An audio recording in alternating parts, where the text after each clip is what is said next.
Assalamualaikum. Welcome to ATN Bangla. This is Afifa Fariskan with the news. First, DCP headlines. The number of seats to be allotted to alliance partners in the next election is yet to be determined, says Ubaidul Qadir.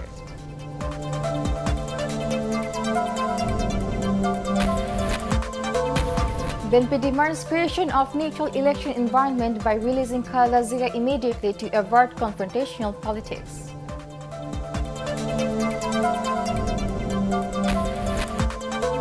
Agitators warn of tougher movement if cases are not withdrawn. Freedom fighters call grand rally on 24th April protesting quota reform.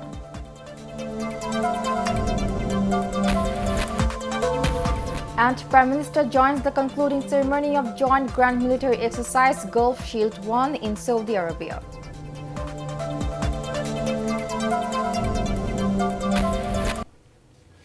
Now on to the details.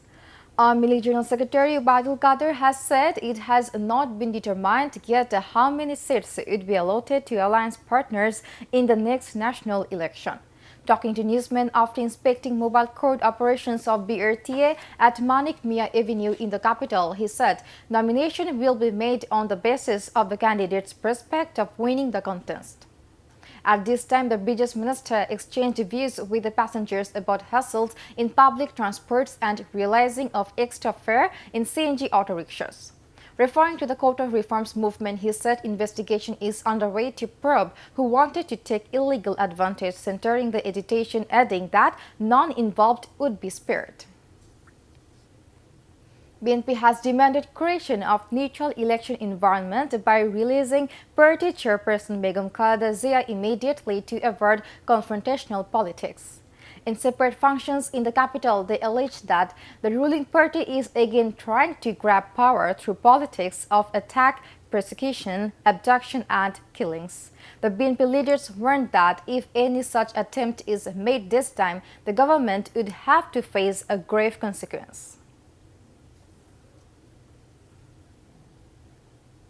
The Freedom Fighters Grand Rally Implementation Committee has called a grand rally on the 24th of April in protest against quota reforms and hurting the spirit of the Liberation War.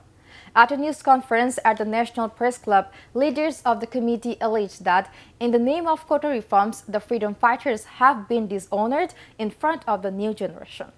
Meanwhile, the Dhaka University General Students' Rights Protection Council has demanded withdrawal of the cases lodged by Dhaka University administration and police. Otherwise, they warned that tougher movement would be launched. Prime Minister Sheikh Hasina joined the concluding ceremony of a Saudi-led joint grand military exercise named Gulf Shield 1 in the kingdom's eastern province of Al Jubail. The parade of armed forces of 24 participating countries, including Bangladesh, aims at boosting defense cooperation to protect the Gulf regional security and ensure global peace. Sheikh Hasina is attending the function at the invitation of Saudi King Salman bin Abdul Aziz Al Saud. Saudi Minister of State and member of the Cabinet for Majlis al-Shura Affairs Mohammed bin Faisal Abu Sak received the Premier when her flight landed at Dammam King Fahad International Airport on Sunday. Sheikh Hasina was due to leave Dammam for London this afternoon to attend the 25th Commonwealth Heads of Government Summit.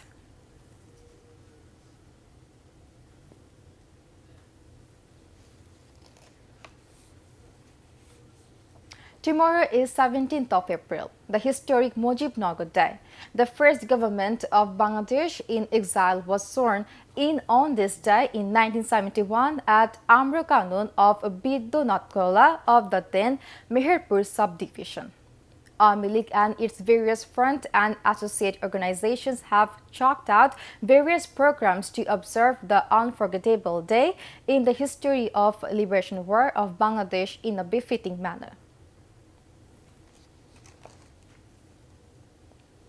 One person has been killed in clashes between two groups of Army League at Shodorpur in Faridpur. More than 50 people, including 9 policemen, were injured in the incident this morning following dispute between Titas, a supporter of independent MP of Faridpur 4, Mujib Rahman Chaudhuri Mixon, and a group led by Bilal, chairman of Deputy Leader of Parliament Saida Sajida Chowdhury, centering Liz of a buzzer. Police lobbed a tear gas shell to bring the situation under control.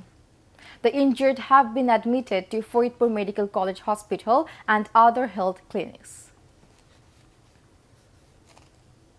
Now news from abroad. French President Emmanuel Macron has said he convinced US President Donald Trump not to withdraw troops from Syria and instead commit for the long term. Earlier this month, Trump declared that the US would be coming out of Syria very soon.